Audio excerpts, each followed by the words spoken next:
Dia orangnya nggak macem-macem. Dari kecil juga nggak macem-macem, supel kemana-mana adik kakak tuh. Jadi Lilis dan Tuti itu satu kelas. Iya. Akrab sekali. Akrab, dari kelas 4 SD sampai kelas 6 tuh. Makanya kaget. Hah? Kakak saya, Tuti meninggal begini. Wah pasti nih suaminya. Saya udah kek aja. Oh, Bapak udah punya feeling itu ya, waktu kejadian pertama kali muncul itu ya. Pasti nih suaminya. Pak Diki ini adalah teman sekolahnya dari almarhum Ibu Tuti. Iya. Di waktu di SMP apa SD, Pak? SD Jalan Cakak dan SMP Jalan Cakak. Masya Allah. Nah, kebetulan ini kita spesial ini ya dengan Pak Diki. Nah, Pak, saya mau ngobrol sebentar ini, Pak. Lanjut tadi dari Ibu Anita. Sekarang lanjut ke Pak Diki nih ya. Kalau ada memori tersendiri nggak, Pak? Karena kan Bapak sahabatnya dari almarhum Ibu Tuti, punya memori tersendiri nggak dengan apa istilahnya itu saat berteman atau menjadi teman sekolah dari Ibu Tuti? Banyak memorinya. Apa yang Bapak ingat? Orangnya baik, periang, dan tidak pernah jahil terhadap orang lain. Oke. Karena Tuti dan Lilis itu adik kakak sekelas. Oh, jadi Wak Lilis dengan Ibu Tuti itu sekelas, kakak adik itu dengan Bapak juga. Oke.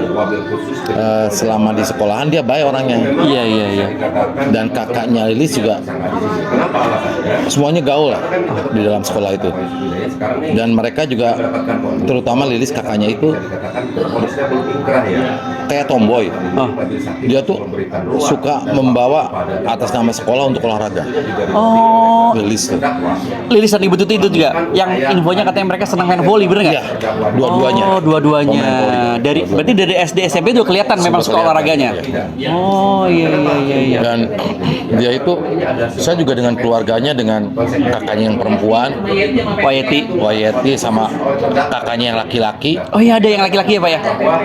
ya APPN itu dekat sekali. Gitu. Dan waktu kalau misalnya istirahat itu saya ke rumahnya karena ibunya tuh jualan bubur, bubur nasi. Iya. Dari SD 45 tuh nyebrang ke rumahnya beli bubur di situ. Berarti otomatis Bapak bisa dibilang itu 9 tahun Bersama Tuti selama 6 tahun. sama 6 tahun. Iya. Selain orang yang baik, supel dan sebagainya dan suka olahraga, apalagi Pak ada memori yang misalnya terekam nggak, misal dengan kejadian-kejadian di sekolah Bu Tuti kenapa atau bagaimana ada nggak, Pak? Nggak ada sih sebetulnya, hanya dia tuh memang olahraganya bagus, adik kakak, dan dia supel ke semua orang. Oke. Gitu. Makanya kaget. Hah? Kakak saya, Tuti meninggal begini. Wah pasti nih suaminya. Saya udah kek aja. Oh, Bapak udah punya feeling itu ya waktu kejadian pertama kali muncul itu ya. Pasti nih suaminya. Karena dia orangnya nggak macem-macem. Dari kecil juga nggak macem-macem, supel kemana-mana adik kakak tuh. Jadi Lilis dan Tuti itu satu kelas. Iya. Akrab sekali. Akrab, dari kelas 4 SD sampai kelas 6 tuh. Satu kelas akrab semua. Baik teman-teman. Nah, Pak, persidangan sudah putusan kemarin bagi terdakwa Yosef. Yang kita tahu bahwa putusannya adalah 20 tahun penjara. Menurut tanggapan Bapak bagaimana? Kalau menurut saya ya memang itu apa yang sudah diambil oleh hakim.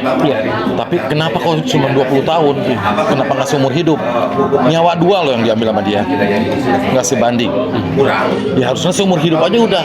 Walaupun memang dia 20 tahun belum tentu umur sampai 20 tahun kan di penjara. Karena di penjara tuh akan tersiksa dan sebagainya hidup di penjara. Tapi 20 tahun tuh ringan banget. Harusnya seumur hidup karena dua nyawa yang diambil sama dia.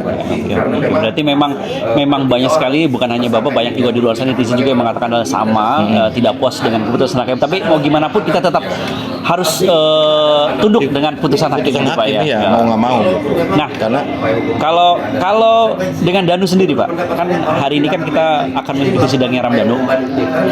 Harapan Bapak untuk Ramdhanu itu seperti apa untuk putusannya Danu ini? itu tidak ada Danu, tidak ada Danu, tidak akan terbongkar. Harusnya Danu itu dibebaskan aja menurut saya, Mas. Oke. Walaupun dia ikut ngegebuk karena diperintah oleh Yosef. Danu gebuk gitu. Pengakuan Danu. Ya, Danu itu harusnya bebaskan aja karena tidak ada Danu, tidak akan terbongkar ini kasus. Iya, betul. Mangkrak selama 2 tahun lebih ya, Pak? Iya. Dan Danu berani membuka diri berbicara kepada publik bahwa dia yang membunuh. Walaupun kata Yosef, Danu fitnah terus segala macamnya. Memang kenyataannya seperti itu. Dalam persidangan kemarin sudah terbukti di putusan hakim Pak, bahwa memang Yosef bersalah dan melakukan tindakan pembunuhan 340 perencanaan Pak ya. Berarti intinya tetap ada kekecewaan, tapi kita harus tetap terima hasil apapun dari hakim ya Pak ya. Oke, baik. Pak Diki, saya terima kasih banyak, dan ini ternyata sahabat kecil dari Ibu Tuti teman-teman. Jadi setidaknya beliau juga sudah pernah bertemu ya, maksudnya kenal dengan Ibu Tuti dan keluarga Ibu Tuti, menjadi sahabat kecil satu sekolah setelah sampai kelas 6 SD ya Pak ya. Ya memang kabar ini sampai mengejutkan teman-temannya juga ya Pak ya, teman-teman yang lain ya, dan mudah-mudahan malah waktu reuni SD di sana oleh salah satu teman dibilang kita berdoa untuk almarhumah Tuti pada membacakan Al-Fatihah dan banyak yang nangis. Merasa kehilangan Pak ya. Sebenarnya berarti memang sangat baik beliau, sampai memang orang-orang juga kaget mendengar kejadian seperti ini. Jadi terima kasih Pak Diki. Ya, sama-sama. Terima kasih Bu semuanya, teman-teman semua, dan intinya teman-teman sekalian, kawal terus kasus Subang sampai akhir. Assalamualaikum warahmatullahi wabarakatuh.